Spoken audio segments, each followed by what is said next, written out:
Guys, it's Eric, owner of Farpoint Farms here in the mountains of North Carolina, and today I wanted to take a moment to do a car review on a car that you're not likely to find on any dealer's lots. This is a 1995 Toyota T100 SR5. Now this is I guess getting to be a classic at 1995. It's amazing how many years have blown by in my life, but this is a workhorse. This is like it's become kind of an old friend here on the farm.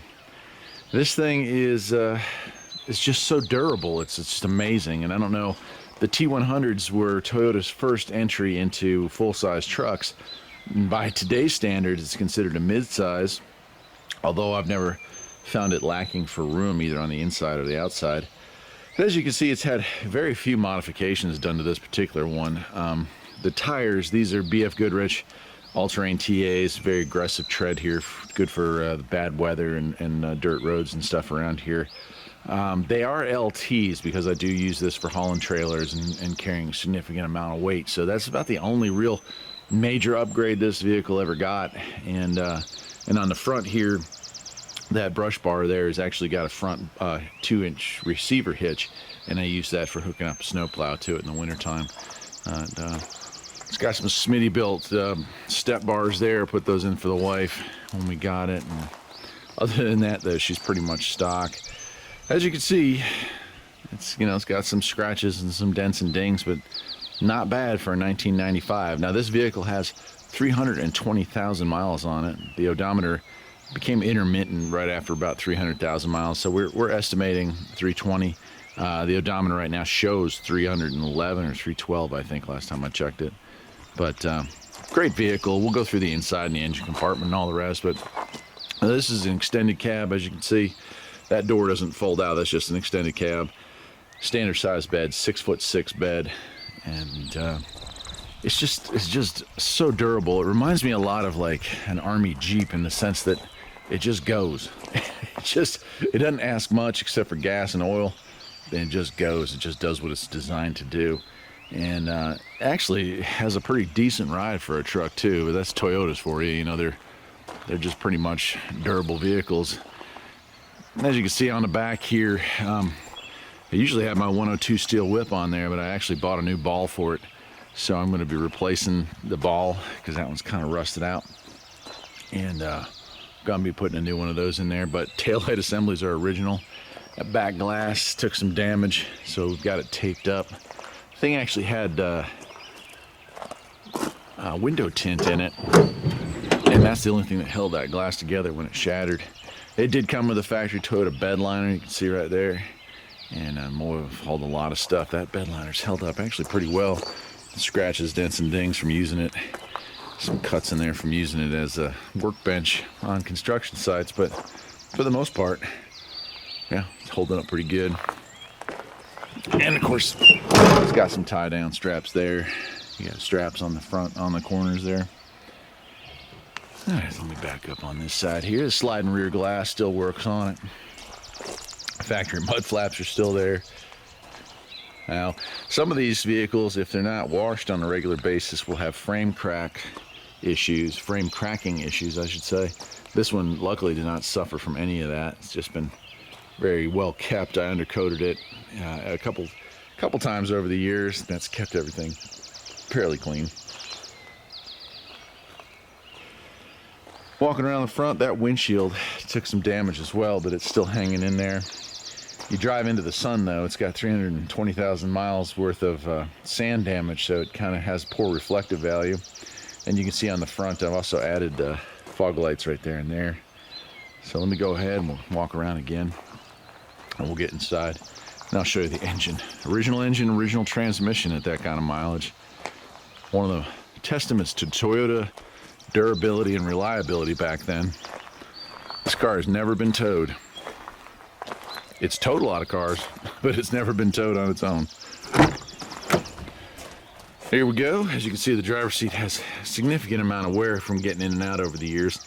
Been really considering hard getting these reupholstered at some point. I haven't got around to it yet. Now this is old school cool, my friends. This got the old manual roll-up windows, manual door locks, and that is why they probably have never had issues. It does have a 60-40 split bench. I love the fact that it's got a bench seat. You can fit 3 up here, which is real nice. And then those rear, you could fit 2 more people back there. Those are fold down seats, but I just have tools and equipment back there. Usually it's just straps for the dolly and stuff like that. Let me hop in. Dashboard's pretty simple, hard plastic. Stuff doesn't crack though when it gets hot. Then I've got an aftermarket stereo. The original was just an AM FM only, so we put an aftermarket one with a USB stick, and I've got my Cobra 18 radio in there to go along with the CB. Now it is a 4-wheel drive unit, so there's our manual 4-wheel drive. There's our e-brake.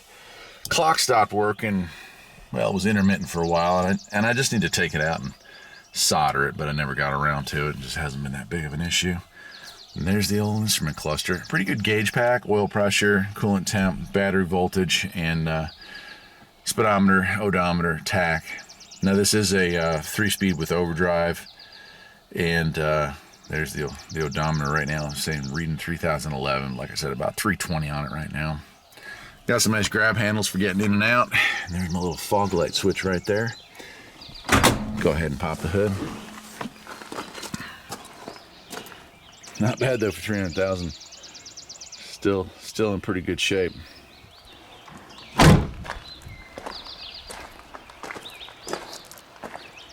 I might have to put the camera down here for a second to pop the hood. All right, here we are. The meat and potatoes. This is Toyota's 3.4 liter V6. Now the original T100s came with a 3 liter, and that one did have some head gasket issues, but the 3.4 solved any and all manufacturing problems with that 3 liter. And these things are just known to go 500,000 miles, and I'm not exaggerating, literally 500,000 miles without any issues. So I'm hoping to get exactly that much out of it. This thing does have a timing belt underneath it. Yeah, it's due every 90,000. Good news is if it breaks, it's non-interference. So you just put a new belt on it and get back on it. And then down there we got a regular belt, fan-driven clutch, or clutch-driven fan, like off the engine. Not electric on this one. And I did add I don't know if you can see it there, but added a transmission cooler because it did have some issues hauling heavy loads up and down the hills. But as you can see, it's a clean motor. It does have some minor oil leaks, but I've replaced the valve covers here and there, and that's usually the only thing. And every time I do the timing belt, I replace those front seals. It does have a small leak from the rear seal at this point, but it's not anything that needs to be addressed immediately, although someday I'll have to pull the diff out and take care of that. So yeah, I mean, this is just, this is one of these interesting odd years. This one has its own Toyota diagnostic port, but it's a late or mid 95, so it actually does have an OBD2 socket as well, which is really convenient when it comes to diagnosing problems. As far as problems, I've had to replace the O2 sensors on it. I've certainly done the exhaust a few times because it tends to rust out. And I've done a lot of timing belts and tune-ups, but like I said before, the car's never been towed. Never. That's pretty amazing. Now the headlights are yellowed. I'm going to clean those. I do those every once in a while. I'll take that polishing kit and clean those up. But I added the fog lights to kind of offset that issue with limited lighting. So yeah, not a bad vehicle. Anyway, I decided to make a video of this thing because T100 didn't get a ton of respect when it came out. I mean, they ended up selling over 100,000 of these things, but it really, I guess people just didn't know what to make of it. But I have found it to be an extremely capable vehicle. It's always done the jobs I've asked it to do. I've hauled vehicles with a car dolly on this thing, hauled big trailers, hauled a lot of lumber and materials, and it's never really complained. So if you're looking for a decent mid-sized truck, this is one of those like hidden jewels, man. Although they're starting to get a lot more respect now they got some age on them. People realizing the things just don't quit. Anyway, that's it for today. I'm Eric, the owner of Farpoint Farms and the owner of this fine 1995 T100. If you like this video, perhaps you'll think about liking and subscribing. I'll see you next time. Take care.